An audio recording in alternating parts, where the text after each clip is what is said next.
The life of the flametrooper is tough. It's not easy as some people seem to think. You work hard, going around to villages, burning things down, having to clean your flamethrower, report in. You try to take up other lines of work just to make a living. For a while, I became an assistant of someone, and it was a pretty good job.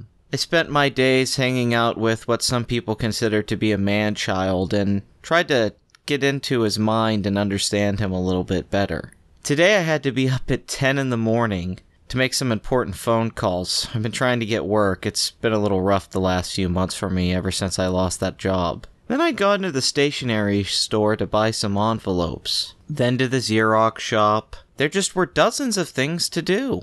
By 5 o'clock I'd finally made it to the post office and mailed off several copies of my resume. I checked with my answering machine all day, hoping to get a call back from somebody, but nothing. I went back to the place where I grew up, and I don't know, when I was 10 years old, I was rich. My family had a lot of money. I rode around in taxis, surrounded by comfort, and all I thought about was art and music. Now I'm 28, and all I think about is money. What I was dreading about this evening was that I was going to be meeting an old acquaintance, my old boss, Kylo, or Ben, who I hadn't seen in a long time, and I had heard that he kind of lost his mind or something. People told me that he was telling them crazy stories about teddy bears that talked in the woods. I'd been trying to avoid him, actually, and I felt bad about this, but I got guilted into going to dinner with him this evening. It was clear to me that something really terrible had to have happened to Kylo, and I guess I was curious about what this was, but I had my own problems right now. I couldn't deal with his stuff. When I got there, he was already at the table and waved me over, and I gotta say it was actually kind of nice to see him again. He looked good. Kylo, how you been, man? Jesus, I haven't seen you in about forever since that whole, Mormon thing that happened between us, but, you look good. You look healthy and happy. Well, Dave, I've been pretty good. For the past couple months, I've kind of been around and about, discovering myself. And ever since our little clash with Mormonism, it really set me on a different path. How you been? You look great. Have you still working for Snoke? Going back to being a flametrooper? Actually, things haven't been that great for me. I moved in with someone recently, and we haven't had a lot of money. Being your assistant was a pretty lucrative thing, and Snoke wouldn't give me my old job back. I guess there's too many flame troopers now in the First Order. I just felt like I kind of lost my mojo after we quit hanging out. I'm not blaming you or anything like that. Something's been off with me, Kylo, and I can't quite figure out what it is, but I've heard crazy stories about you. I mean, I gotta say, I was a little hesitant to come see you again, but just tell me what's going on. Tell me one of these stories, about yourself and these journeys you've been on. I've heard you've been all over the galaxy. I'm glad you asked that, Dave, because I've been wanting to share this with someone who understands me. Part of me got really tired with work, you see, being a part of the First Order, and I just woke up one day and realized that slaughtering people wasn't enough anymore. I took a long vacation. Snoke wasn't happy, but I tried to find purpose elsewhere, and I guess he understands. Each planet, though, that I went to in this galaxy just left me emptier than the last. I heard about some retreat for people who were looking for what I did, and it was on a small planet called Endor. Don't know if you heard of it. And it's filled with these teddy bear-like creatures called Ewoks. Hundreds of people came to Endor for these rituals, and they were quite interesting, Dave. I would sing songs that I didn't understand and eat food that I never tasted. I began speaking to the Ewoks in their own language, and it was like speaking tongues in a church or something. Eventually, the Ewoks had come to think of me as their new god.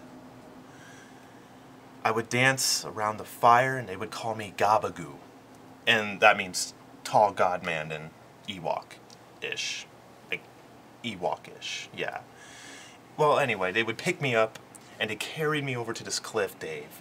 And on this cliff, there's this majestic, beautiful waterfall that only divine inspiration could have crafted. And they took me and just threw me over that waterfall.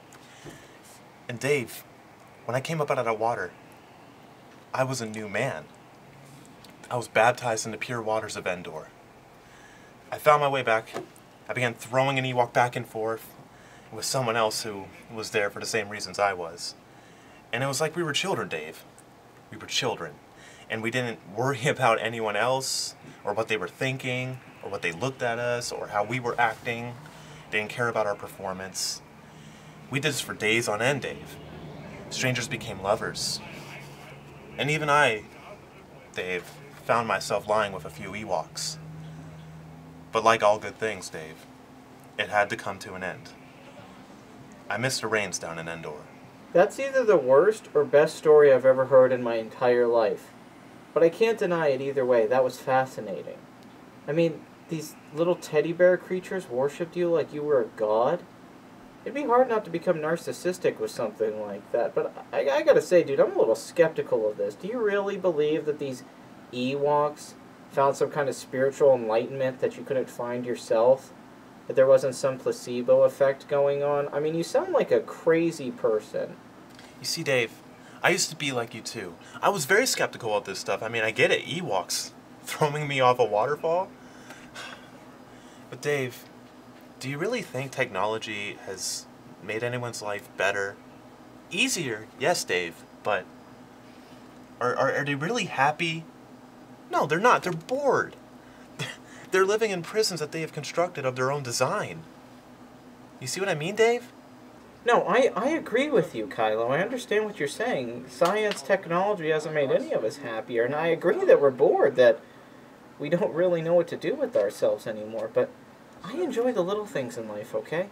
I like getting up and having my cup of coffee. I think sometimes that cup of coffee is just the best part of my day. I think that's just a wonderful thing that I can have that cup of coffee. And, and I think about, cleaning my flamethrower and how that just, there couldn't be anything better than me doing that.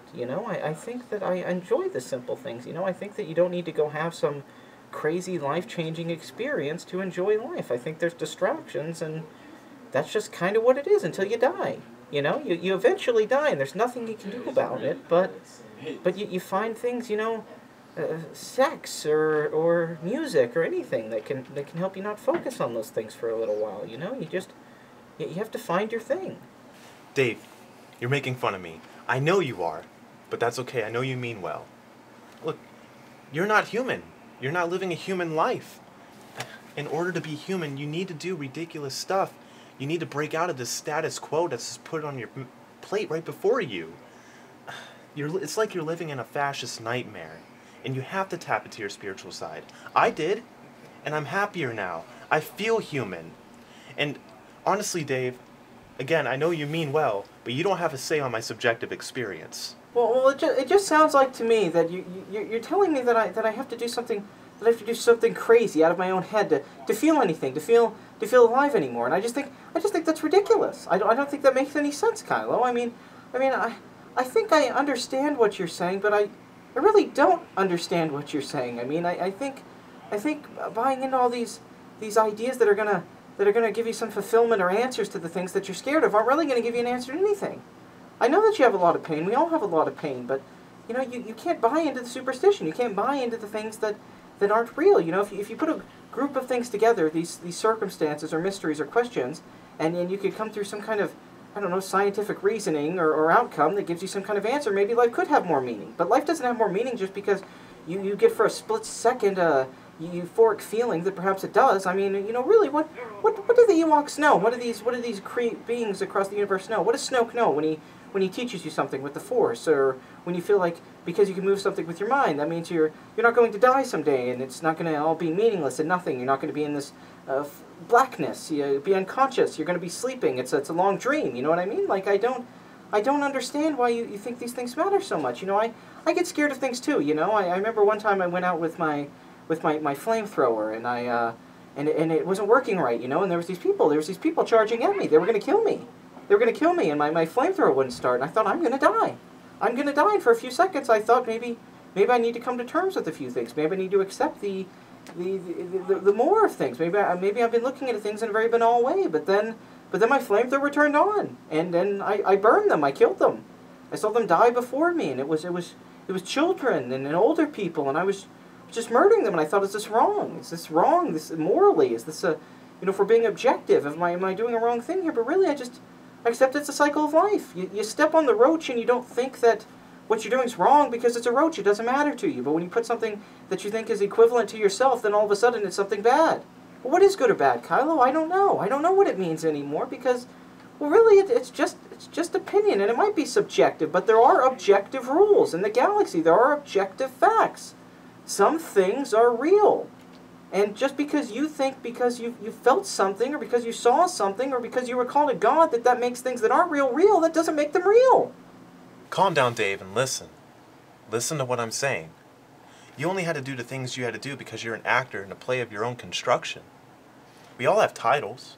Flametrooper, Kylo Ren, Ben Solo, Padawan, Jedi Knight. But we're all just ghosts, phantoms. I haven't seen my mother and father in years. What does that mean, Dave? For you to be a flametrooper. Only one day, with parents holding hands, going to work. Now they're older and alone. Where's their son? Where's their son, Dave? We stayed there that night and talked for hours and hours about everything that we could remember about our past and our friendship together and where we were now and where we were going. When we got the bill, Kylo paid for our dinner. I treated myself to a taxi. I rode home through the city streets that I had grown up on. There wasn't a street, there wasn't a building that wasn't connected to some memory in my mind. There, I was buying my first flamethrower with my father. There, I was having some blue milk with friends after school. When I finally came in, my roommate was home from work, and I told him everything about my dinner with Kylo.